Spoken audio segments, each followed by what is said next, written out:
আজকে আমরা নিয়ে এসেছি হেমেন্দ্র কুমার রায়ের মানব দানব।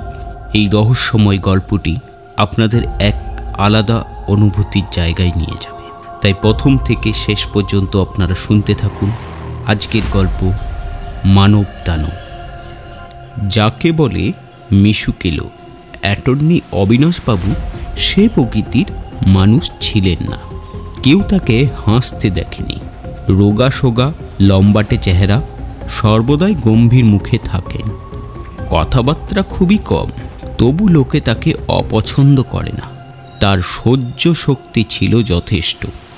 যখন কোনো আসরে গিয়ে বসতেন, কোনো রকম অন্যায় কথা বা যুক্তিহীন তর্কই তাকে বিচলিত করতে পারত না। অতি গম্ভীর মুখে তার শান্ত ও মিষ্টি চোখ দুটি সকলকে আকর্ষণ করত। নিজের প্রকৃতির মাধুর্যকে তিনি চেহারায় ও কথাবার্তায় প্রকাশ করতে পারতেন না বটে, কিন্তু সেটা বিশেষ রূপে ফুটে উঠত তার অনেক সদয় ব্যবহারের ভিতর দিয়ে। কারণে বা অকারণে অবিনাশবাবুর মন যেদিন কিঞ্চিত খুশি থাকত, সেদিন এক পেয়ালার পরেও তিনি আর এক পেয়ালা চা পান করবার ইচ্ছা প্রকাশ করতেন, এবং সেদিন দ্বিতীয় পেয়ালা চা পান করতে করতে তিনি নিজের কথাবার্তার মাত্রাও বেশ কিছু বাড়িয়ে না ফেলে পারতেন না। তিনি সহজে কারোর সঙ্গে মিশতেন না, কিন্তু একদিন যার সঙ্গে মেলামেশা করতেন সে হয়ে থাকত তার চিরদিনের বন্ধু। এর ঠিক উল্টো প্রকৃতির ছিল তার বন্ধু সদানন্দবাবু। তার মুখও যেমন, কথাবার্তাও তেমনি, সর্বদা হাসি খুশি মাখা। সামাজিকতা ও পাঁচজনের সঙ্গে মেলামেশায় ও নানা রকম গল্পগুজবে তিনি ছিলেন যাকে বলে অদ্বিতীয়। বাইরে থেকে দেখলে মনে হতো না যে অবিনাশবাবুর সঙ্গে সদানন্দবাবুর স্বভাবের মিল আছে কোথাও, অথচ এরা দুজনেই ছিলেন দুজনের বিশেষ বন্ধু। সরস ও নীরস চেহারার ভিতরে এমন ঘনিষ্ঠ বন্ধুত্ব দেখা যায় না সচরাচর। তাদের একটা মস্ত অভ্যাস ছিল, সেটা হচ্ছে দুই বন্ধুতে মিলে কলকাতায় পথে বিপথে বেরিয়ে বেড়ানো। তারা যখন বেরিয়ে বেড়াতেন তখন দেখলে মনে হতো তাদের দুজনেরই ধাত বুঝি একই রকম। দুজনেই গম্ভীর, বোবার মতন নির্বাক। পৃথিবীর কোনো কিছুর দিকেই যে তাদের প্রাণের টান আছে এবং তারা যে পরস্পরের সঙ্গ সুখ উপভোগ করছেন, এ কথা তাদের মুখ দেখে বোঝা অসম্ভব ছিল। অথচ সন্ধ্যার সময়ে দুজনে মিলে একটি বার বেরিয়ে আসতে না পারলে দুই বন্ধুরই প্রাণ যেন ছটপট করতে থাকত।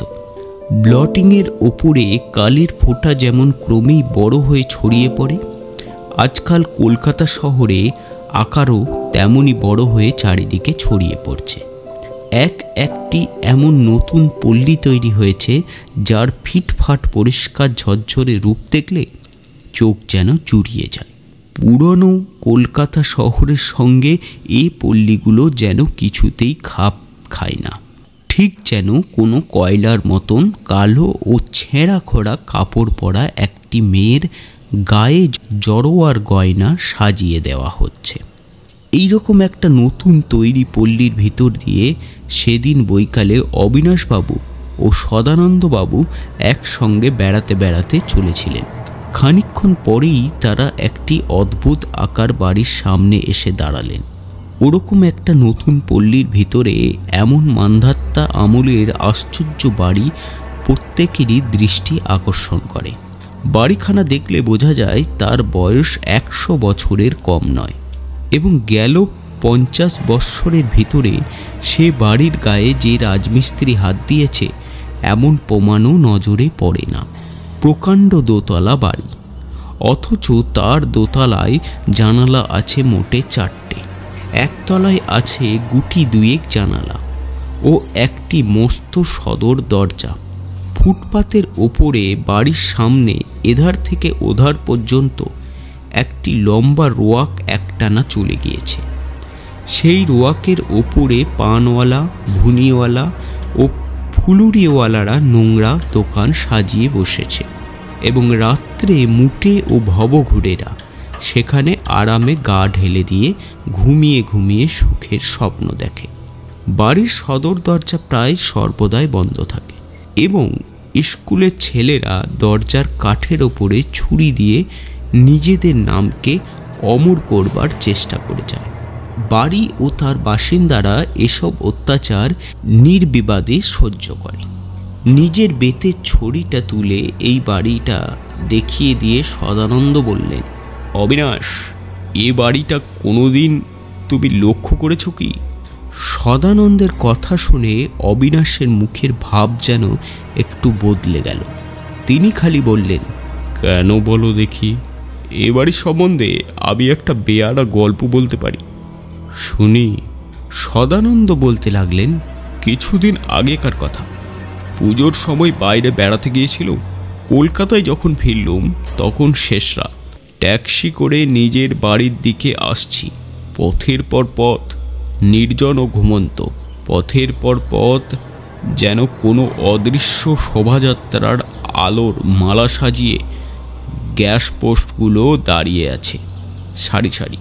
পৃথিবীতে যে জীবন্ত মানুষ আছে তা প্রমাণিত করবার জন্য একটা পাহারাওয়ালা লাল পাগড়ি পর্যন্ত দেখা দিলে না। অন্তত একজনও চলন্ত মানুষ দেখবার জন্য আমার প্রাণ মন যখন ব্যাকুল হয়ে উঠেছে, তখন রাস্তার মোড়ে হঠাৎ দেখতে পেলুম দুটো মূর্তিকে। প্রথম মূর্তিটা মাথায় বেটে সেটে খুব তাড়াতাড়ি হনহন করে এগিয়ে আসছে। অন্য মূর্তি হচ্ছে একটি ছোট মেয়ের বয়স 8-10-এর বেশি হবে না। সে ঊর্ধ্বশ্বাসে ছুটতে ছুটতে আসছিল। রাস্তার বাঁকের মুখে দুজনেই দুজনের ওপরে গিয়ে পড়ল। ধাক্কা খেয়ে মেয়েটি ফুটপাতের ওপরে উপুড় হয়ে পড়ে গেল। অবিনাশ, তার পরের কথা তুমি হয়তো বিশ্বাস করবে না, কারণ সেই বেটে লোকটা সেই কচি বাচ্চার গায়ের ওপরে দু পা রেখে উঠে দাঁড়ালো। তারপর খুব সহজভাবেই তাকে দু পায়ে হেঁতলে নির্বিকারে মতন আবার পথ চলতে লাগলো। মেয়েটি পাড়া কাঁপিয়ে আর্তনাদ শুরু করে দিলে। রাগে আমার সর্বশরীর জ্বলে গেল। টপ করে গাড়ি থেকে নেমে পড়ে ছুটে গিয়ে তার কোটের গলাটা সজোরে চেপে ধরল। কিন্তু তার মুখের পানে তাকিয়ে আমার সারা দেহ শিউরে উঠল। অবিনাশ, সে মুখ মানুষের মুখ নয়, মানুষের ছাঁচে গড়া সে যেন কোনো অজানা হিংস্র জানোয়ারের মুখ। আমি তার গলা চেপে ধরতেই সে ফিরে দাঁড়িয়ে যে দৃষ্টিতে আমার দিকে চেয়ে দেখল, তাও এক ভয়ানক অমানসিক ভাবে ভরা। কিন্তু আমি যখন তাকে আবার ঘটনাস্থলের দিকে টেনে নিয়ে চললুম, তখন সে আমাকে কোনো রকম বাধা দেওয়ার চেষ্টা করলে না। ঘটনাস্থলে তখন মেয়েটির কান্না শুনে অনেক লোকজন এসে জড়ো হয়েছে। মেয়েটি এই অসময়ে বাড়ি থেকে বেরিয়েছিল পাড়ার এক ডাক্তার ডাকবার জন্য তার বাড়িতে নাকি খুব বাড়াবাড়ি আসো। ডাক্তারকে খবর দিয়ে ফেরবার মুখেই এই কাণ্ড। ইতিমধ্যে ডাক্তার এসে হাজির। সব শুনে তিনি লোকটার দিকে রুখে এগিয়ে গেলেন, কিন্তু তার চেহারা দেখে ভয়ে চমকে ও থমকে দাঁড়িয়ে পড়লেন। ডাক্তারের মুখ দেখেই বুঝলুম এই নৃশংস জীবটাকে উচিত মতো শিক্ষা দেবার জন্য তার হাত দুটো নিষ্পিস করছে, কিন্তু তার সাহসে কুলোচ্ছে না। পথে এসে যারা জড়ো হয়েছিল তারাও সবাই রেগে আগুন হয়ে উঠেছিল, কিন্তু এই মূর্তিমান নরক পিশাচের চেহারা দেখে তাদের সকলেরই বুকের রক্ত যেন জল হয়ে গেল। আমি লোকটাকে ডেকে বললুম, আপনার মতন পাষণ্ড দুনিয়ায় আমি দুটো দেখিনি। আপনি মানুষের সমাজে থাকবার যোগ্য নন। লোকটা বললে, মশাই, এই সামান্য একটা দৈব দুর্ঘটনা নিয়ে আপনারা এত বেশি গোলমাল করবেন না। আপনি কি করতে চান? আপনাকে নিয়ে থানায় যেতে চাই। মশাই, থানায় গিয়ে কোনো ভদ্রলোকই মান খোয়াতে রাজি হয় না। কিছু টাকা পেলে যদি আপনাদের স্বাদ মেটে, তাহলে আমি টাকা দিতে রাজি আছি। আমরা সবাই মিলে স্থির করলুম ক্ষতিপূরণের জন্য লোকটাকে 100 টাকা দিতে হবে। টাকার পরিমাণ শুনে লোকটা প্রথমে কিছুটা ইতস্তত করতে লাগলো, কিন্তু সকলের মারমুখ মূর্তির দিকে চেয়ে শেষটা সে রাজি হয়ে গেল। বললে, তাহলে আপনারা আমার সঙ্গে সঙ্গে আসুন, আমার বাড়িতে গেলেই টাকা পাবেন। তার সঙ্গে সঙ্গে সবাই অগ্রসর হলো। কিন্তু সে আমাদের কোথায় নিয়ে এলো জানো অবিনাশ? এই বিদঘুটে বাড়িটার সামনে। দরজার সামনে দাঁড়িয়ে পকেট থেকে একটা চাবি বার করে দ্বার খুলে সে বাড়ির ভিতরে ঢুকে গেল। খানিক পরেই একখানা চেক হাতে নিয়ে ফিরে এলো। চেকের তলায় যিনি নাম সই করছেন তিনি শুধু আমারই জানিত লোক নন, এই শহরের একজন বিখ্যাত ও মাননীয় ব্যক্তি। আমি বিস্মিত স্বরে বললুম, মশাই, ব্যাপারটা বড় গোলমেলে মনে হচ্ছে। কার চেক আপনি কাকে দিচ্ছেন? লোকটা বিশ্রীভাবে দন্ত বিকাশ করে বলল, আপনাদের ভয় পাবার কোনো কারণ নেই। যদি বিশ্বাস না হয় তাহলে আপনাদের সঙ্গে আমি নিজে গিয়েই চেকখানা ভাঙিয়ে দিতে রাজি আছি। আমরা তাই করলুম। তাকে নিয়ে তখনকার মতন আবার বাড়িতে ফিরে এলুম। তারপর যথাসময়ে ব্যাংকে গিয়ে আমি নিজের হাতে চেকখানা দাখিল করলুম। আমার দৃঢ় বিশ্বাস ছিল এ চেক জাল ও অচল, কিন্তু ব্যাংকে সেই চেক চলল। অবিনাশ বললেন, তাই নাকি? সদানন্দ বললেন, হ্যাঁ, তুমিও বোধ হয় আমারই মতো আশ্চর্য হচ্ছ। বাস্তবিক চেকের তলায় যার নাম ছিল তার মতন মহৎ লোক এমন জানোয়ারের সঙ্গে কখনো কোনো সম্পর্ক রাখতে পারেন না। আমার দৃঢ় বিশ্বাস কোনো রকম ভয়টয় দেখিয়ে এই লোকটা তার কাছ থেকে চেকখানা আদায় করেছিল। অবিনাশ হঠাৎ গলার স্বর বদলে জিজ্ঞাসা করলেন, চেকে যিনি নাম সই করেছিলেন তিনি ওই বাড়িতে থাকেন কি না সে খোঁজ নিয়েছ কি? সদানন্দ বললেন, ও বাড়িতে কখনো কোনো ভদ্রলোক বাস করতে পারেন? ও কি ভদ্রলোকের জায়গা? চেকে যিনি নাম সই করেছিলেন তার বাসা যে অন্য জায়গায়, এ কথা আমি আগে থেকেই জানি।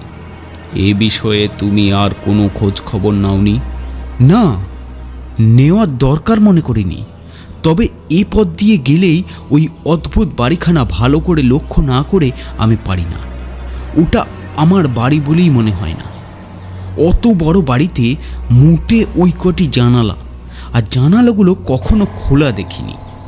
সদর দরজাটাও সর্বদাই বন্ধ থাকে। মাঝে মাঝে কেবল সেই বিশ্রী লোকটা ওই দরজা খুলে বাইরে আসে। ও বাড়িটা যেন রহস্যময়। খানিকক্ষণ দুজনে নীরবে পথ চললেন। অবিনাশের মুখের দিকে তাকিয়ে সদানন্দর মনে হলো তার বন্ধু যেন কোনো দুর্ভাবনা নিয়ে মাথা ঘামাচ্ছেন। মিনিট কয়েক পরে অবিনাশ বললেন, সদানন্দ, তুমি সেই বিশ্রী লোকটার নাম জানো? 3 কড়ি বটব্যাল। বটে, তাকে দেখতে কীরকম? তার চেহারা সঠিক বর্ণনা দেওয়া অসম্ভব। তার দেহ দেখতে সাধারণ মানুষের মতন, কিন্তু তবু তাকে দেখলে মোটেই সাধারণ মানুষ বলে মনে হয় না। সন্দেহ হয় যেন তার দেহের ভিতরে কি একটা মস্ত অভাব থেকে গিয়েছে হয়তো। তার অঙ্গ প্রত্যঙ্গ বিকৃত। তার মুখের দিকে তাকালেই ভয়ে ও ঘৃণায় বুকের ভিতরটা কেমন করতে থাকে। তার চেহারা আমার চোখের সামনে স্পষ্ট হয়ে আছে।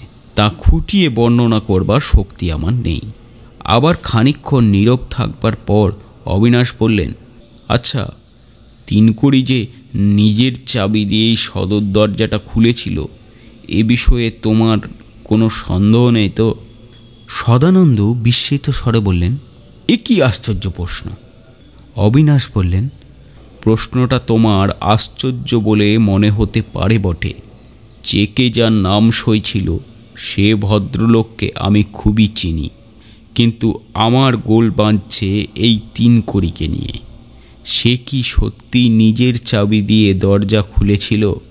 সদানন্দ বললেন, এই সামান্য চাবির কথা নিয়ে কোথায় যে গোল বাঁধল আমি তো সেটা আন্দাজ করতে পারছি না। হ্যাঁ, সে নিজের পকেট থেকেই চাবি বার করেছিল। অবিনাশ বললেন, বেশ, এ কথা চাপা দাও। অনেক কথা কয়ে ফেললুম। এত কথা কওয়া আমার উচিত হয়নি। দ্বিতীয়, 3 কড়ি লোকটা কে?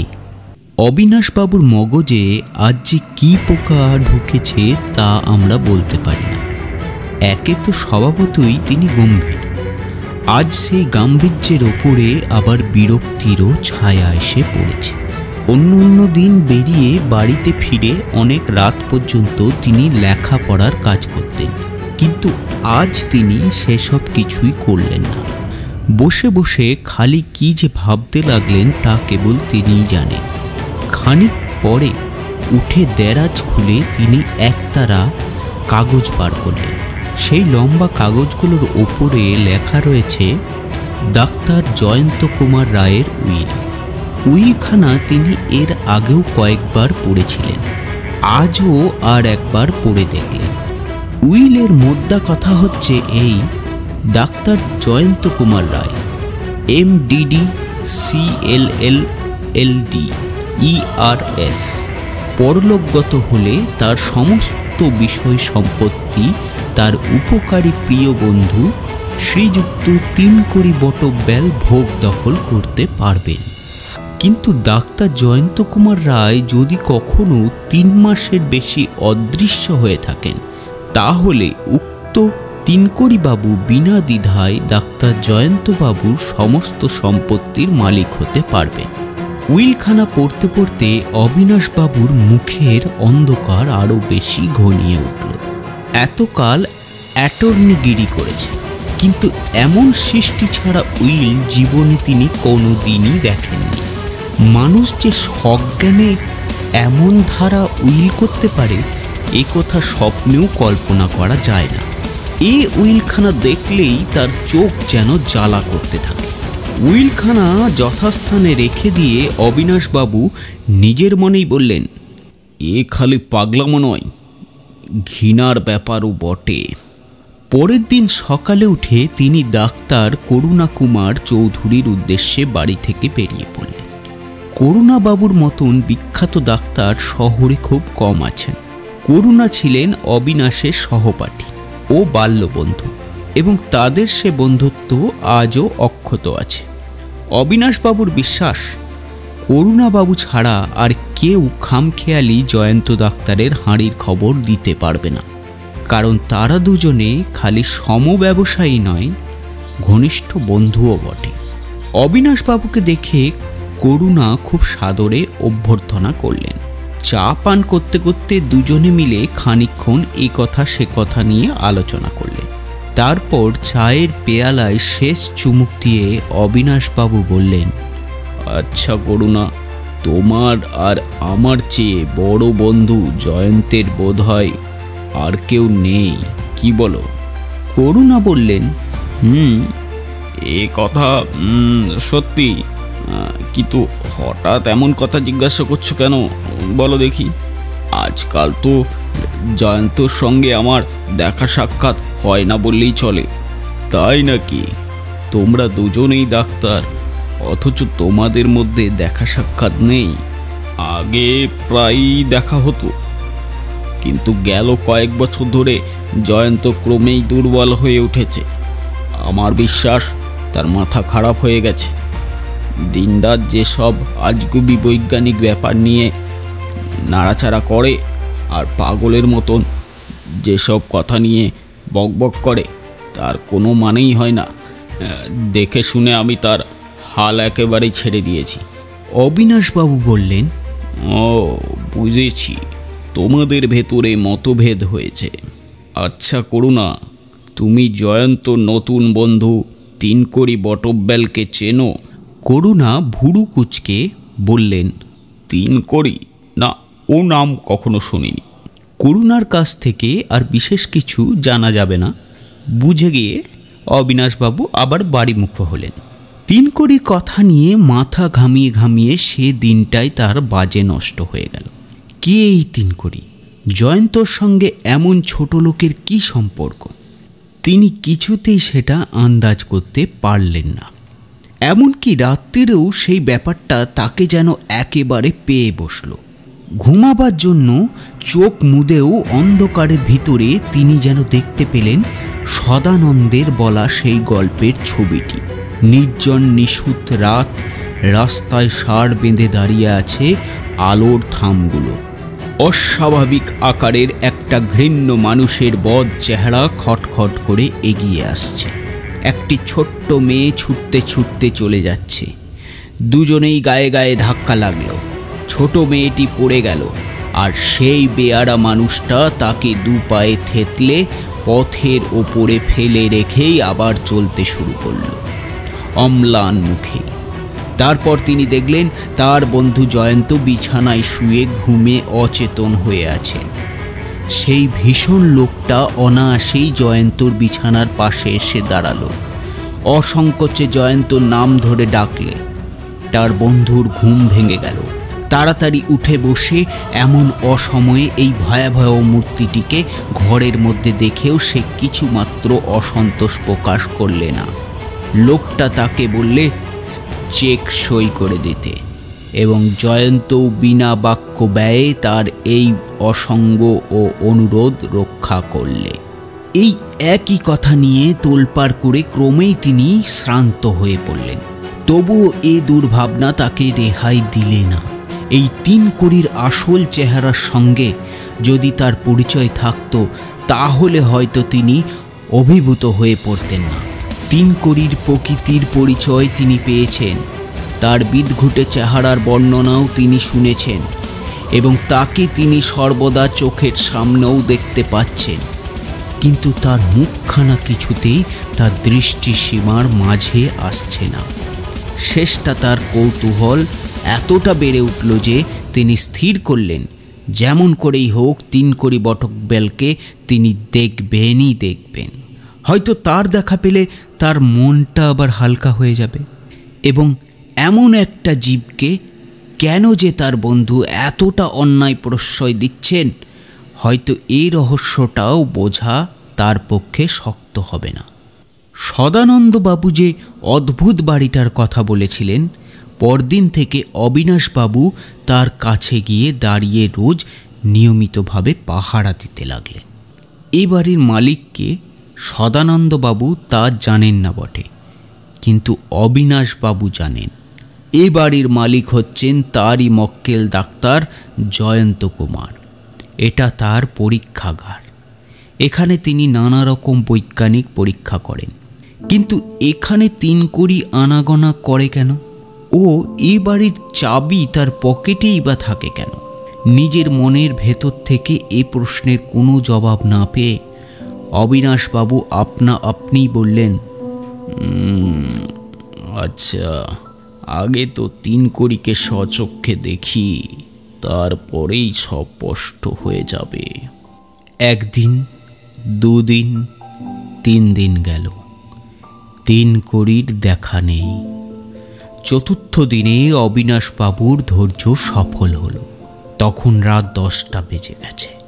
দোকানিরা একে একে দোকানের ঝাঁপ ফেলছে। রাস্তাঘাট একেবারে নীরব ও নির্জন না হলেও গোলমাল খুব কম। এমন সময় অবিনাশের কানে এলো কেমন একরকম পায়ের আওয়াজ। অন্যান্য পায়ের আওয়াজের সঙ্গে এর কোনো মিল নেই।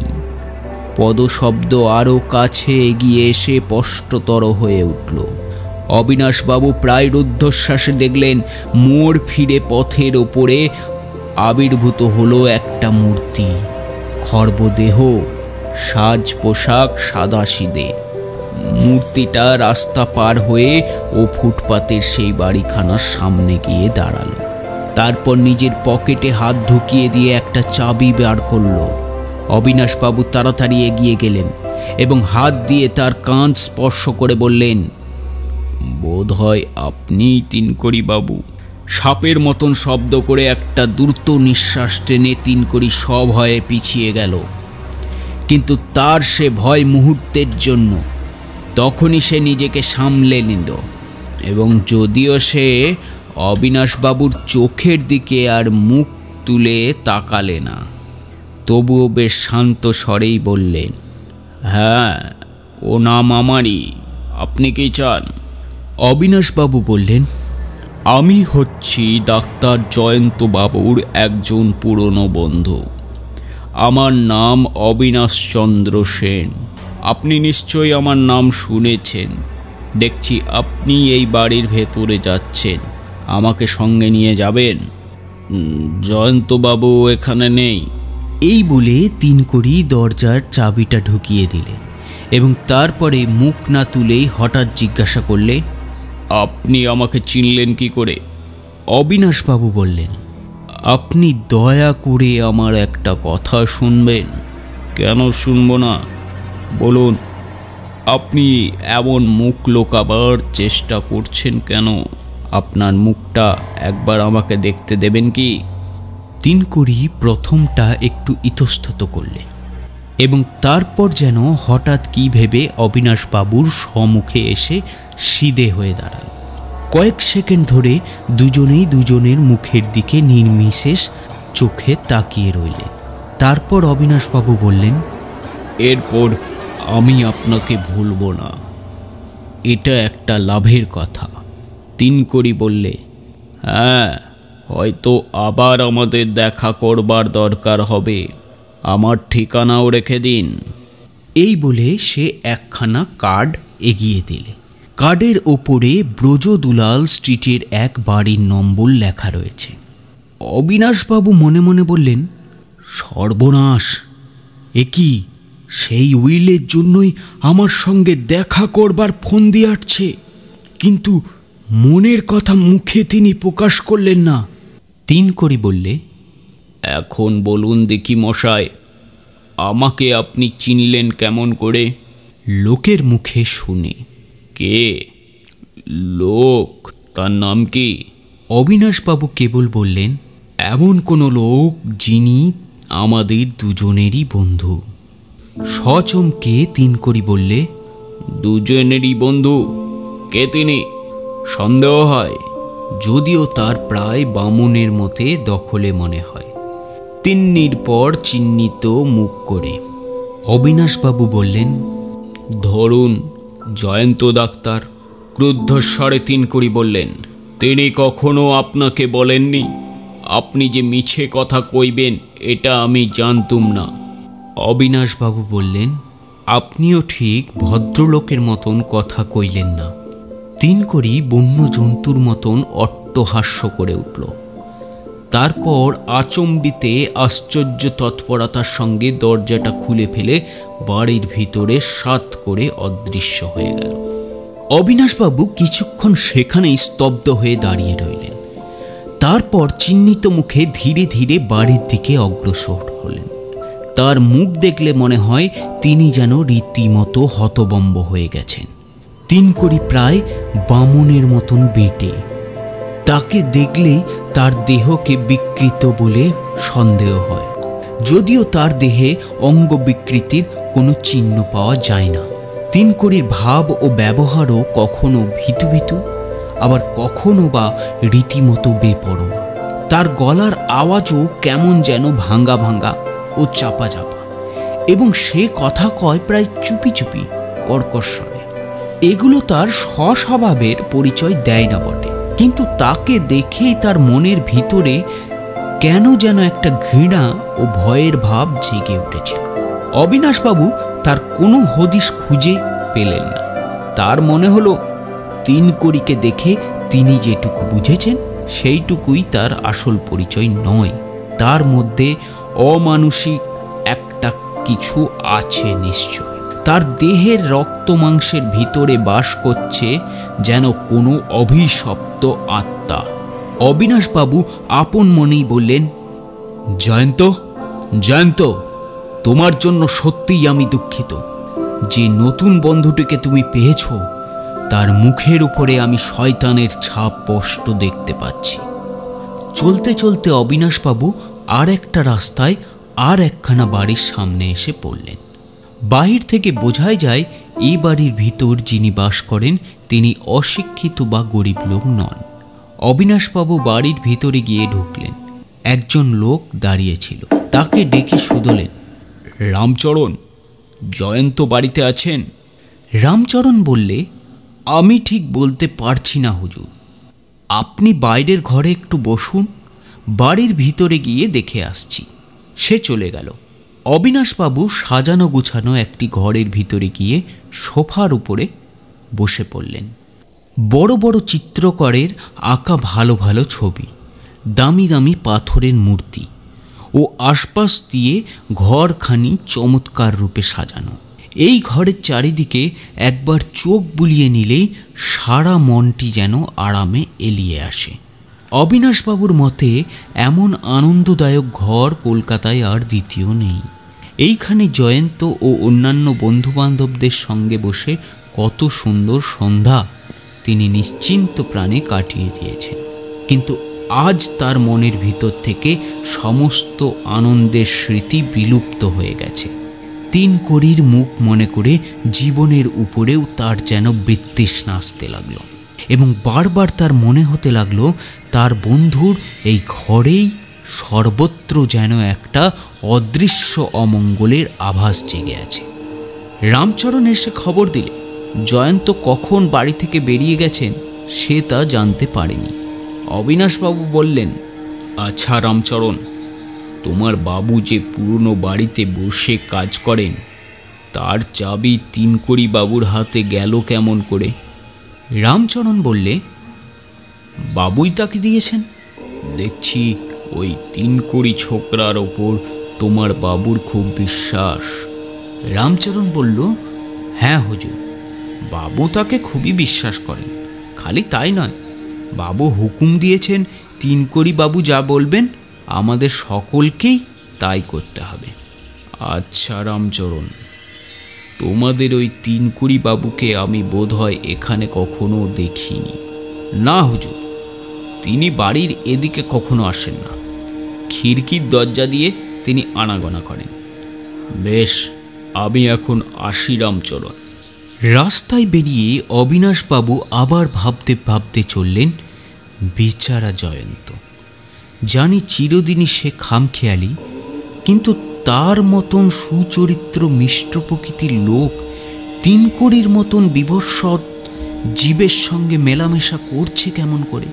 তিনকড়ি কোন মায়ামন্ত্রে জয়ন্তকে বশীভূত করেছে? এই তিনকড়ি নিশ্চয়ই এ যে জীবনযাপন করে তা ওর চেহারার মতোই ভয়ঙ্কর। সে জীবনের পরিচয় পেলে জয়ন্ত কখনোই তার সঙ্গে মিশতে পারবে না। এই নরপশুটা কিনা ঘুমন্ত জয়ন্তর বিছানার পাশে গিয়েও বুক ফুলিয়ে দাঁড়াতে পারে। যদি সে কোনো গতিকেও গুণাক্ষর ও উইলের কথা টের পায় তাহলে জয়ন্তর প্রাণ কি আর একদণ্ডও নিরাপদ থাকবে?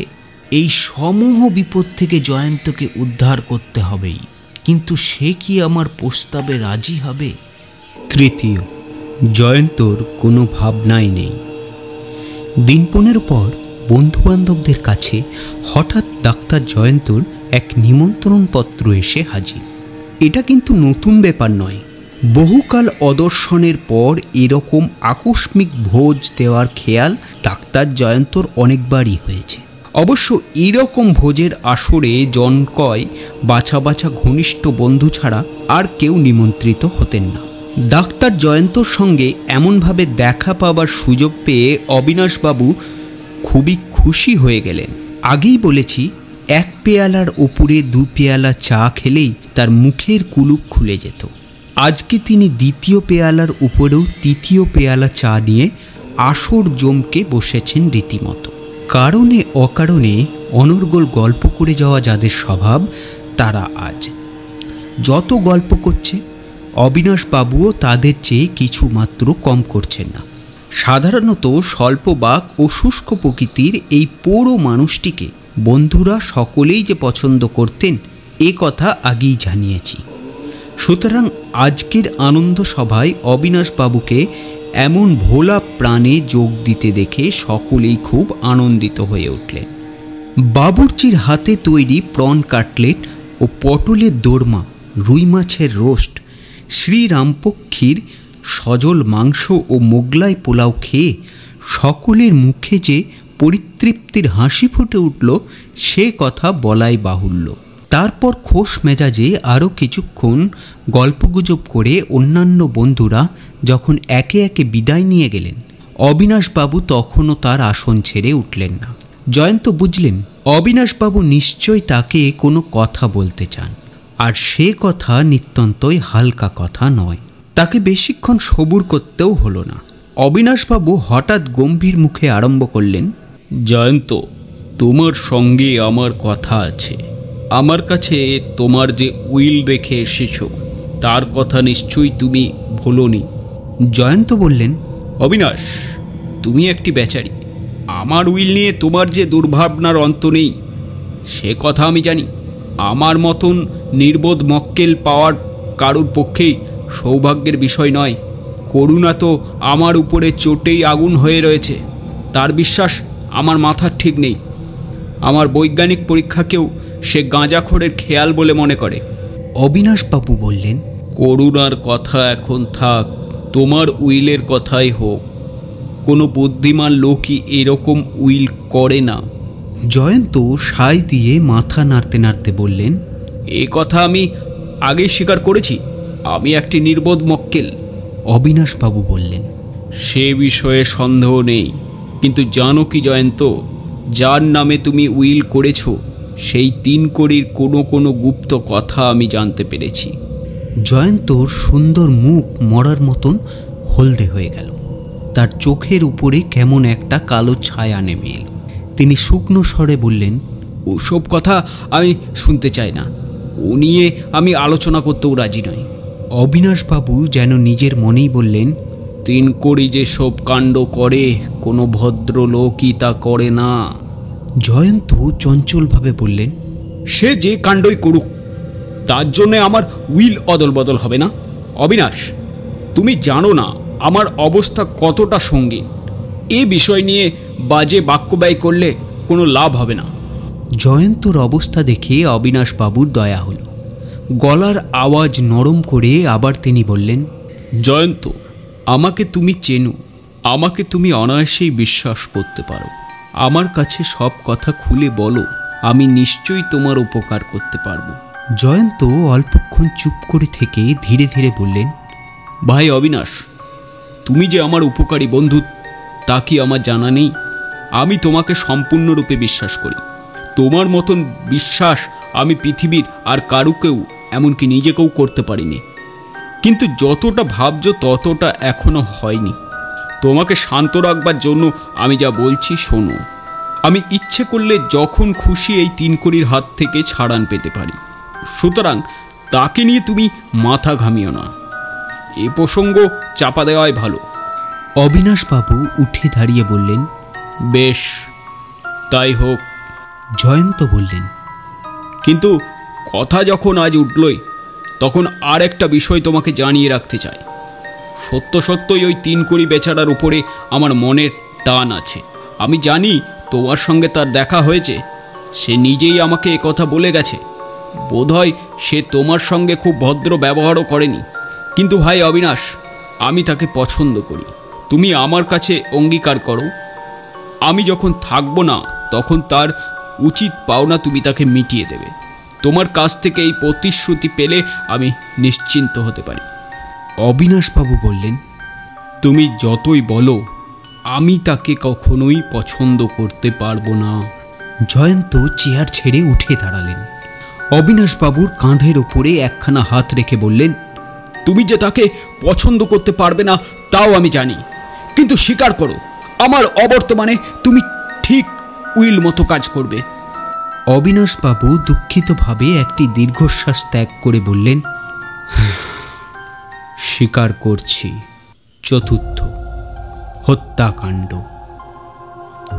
1 বছর পরে সারা কলকাতা শহরে ভীষণ এক হত্যাকাণ্ডের খবর ছড়িয়ে পড়ল।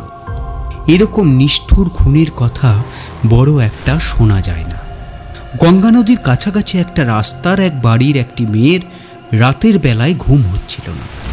মেয়েটি ছিল সে বাড়ির শিক্ষয়িত্রী। সেদিন পূর্ণিমার রাত, জ্যোৎস্নার দুগ্ধময়ী ধারা চারিদিক ধপধপ করছিল। মেয়েটি জানলার ধারে বসে আনমনে পথের দিকে তাকিয়েছিল। মেয়েটির নাম কমলা। সেইখানে বসে বসে কমলা সে রাতে যা দেখছিল তা হচ্ছে এই: একটি বয়স্ক ভদ্রলোক একা পথ চলছিলেন। ধীরে ধীরে তিনি যখন কমলাদের বাড়ির কাছে এসে দাঁড়ালেন তখন আকাশের জ্যোৎস্না ও পথের গ্যাসের আলোকে তার চেহারা বেশ পরিষ্কার দেখা যাচ্ছে। তার মাথার চুলগুলো রূপোর মতন সাদা, আর মুখখানা এমন শান্ত ও ভাবভঙ্গি এমন ধীর স্থির যে দেখলেই তাকে ভালোবাসতে ইচ্ছা হয়। ঠিক ঠিক সেই সময়ে আর এক দিক দিয়ে একটি যুবক ভদ্রলোক প্রাচীন লোকটির সামনে এসে দাঁড়িয়ে পড়লেন।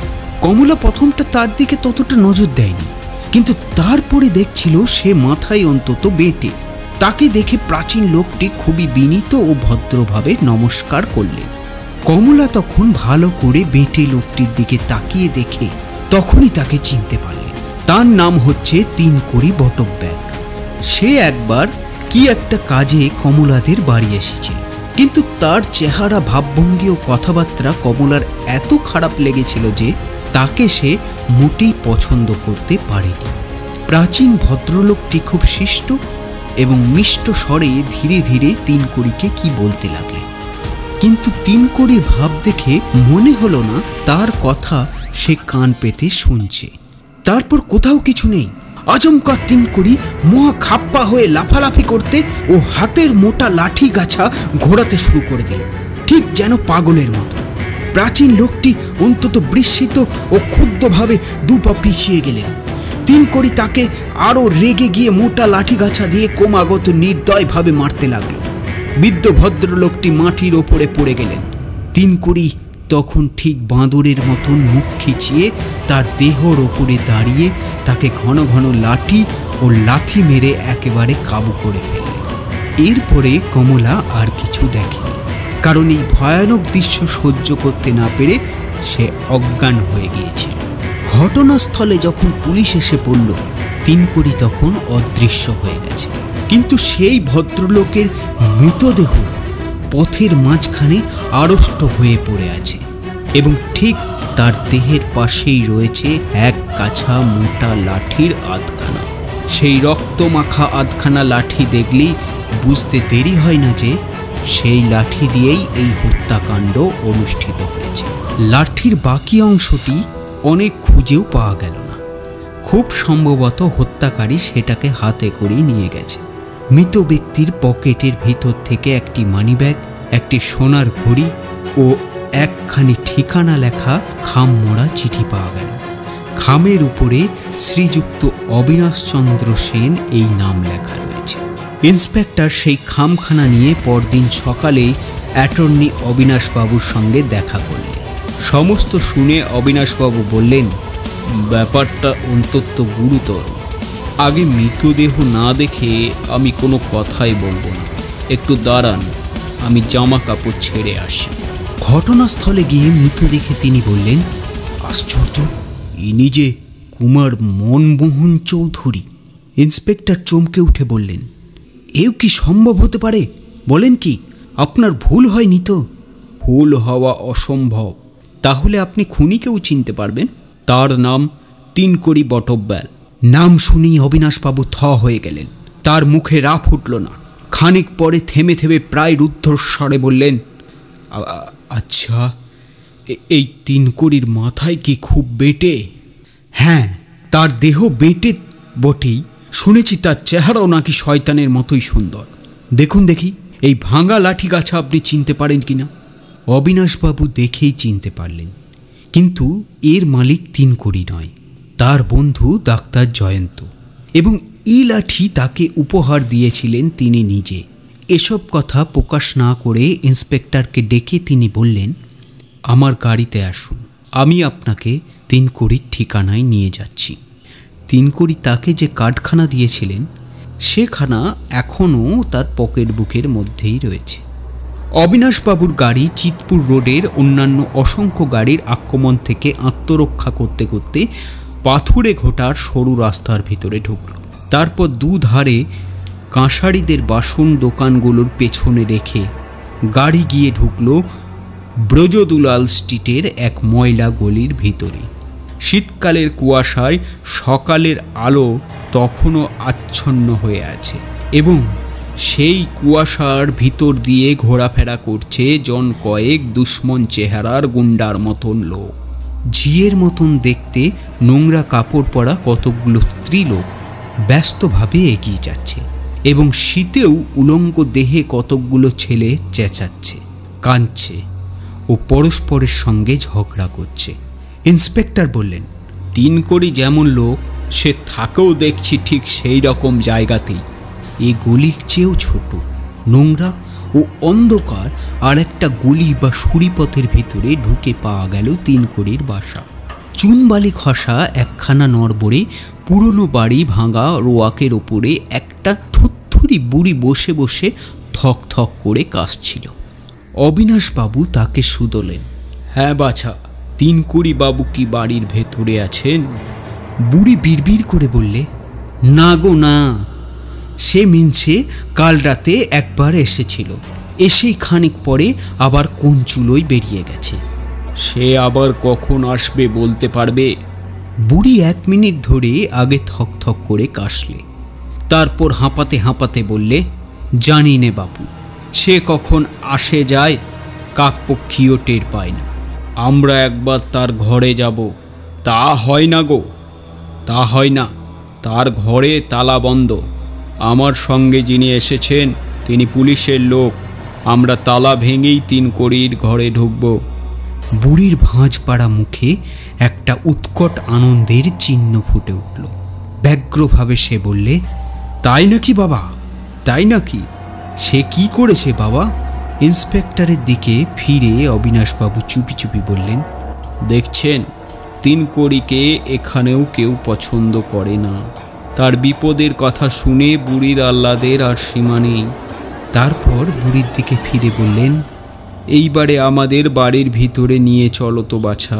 তিনকড়ির ঘরের ভিতরটার সঙ্গে এ বাড়িখানা যেন খাপ খায় না। তার ঘরে দামি দামি সোফা, কোচ, চেয়ার, কার্পেট ও ছবি প্রভৃতি সাজানো রয়েছে। ঘরের অনেক জিনিসই লণ্ডভণ্ড হয়ে আছে, যেন তাড়াতাড়ি কেউ এই ঘরের জিনিসপত্র উল্টে পাল্টে রেখে গিয়েছে। ঘরের মেঝের এক জায়গায় একখানা আধপোড়া চেকবুক পাওয়া গেল, এবং যে লাঠি দিয়ে খুন হয়েছিল তারও বাকি আধখানা একটা দরজার পাশ থেকে বেরিয়ে পড়ল। এই পেয়েই ইন্সপেক্টর মহা খুশি।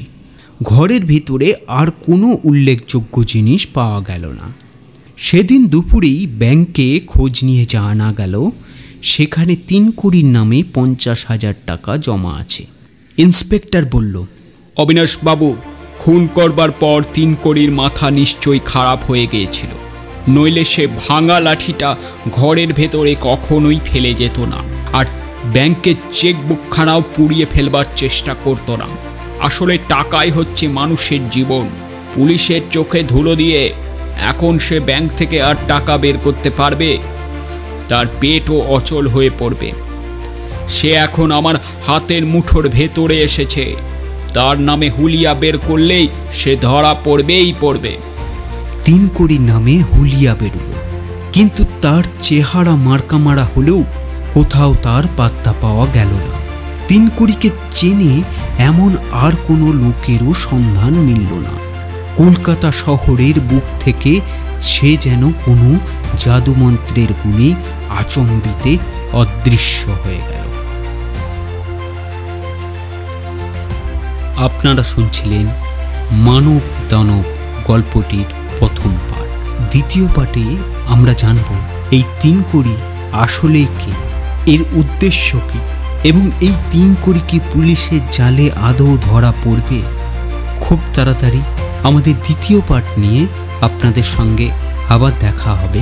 ততক্ষণ আমাদের সঙ্গে যুক্ত হন এবং গল্পটিকে শেয়ার করুন এবং চ্যানেলটিকে সাবস্ক্রাইব করতে ভুলবেন না।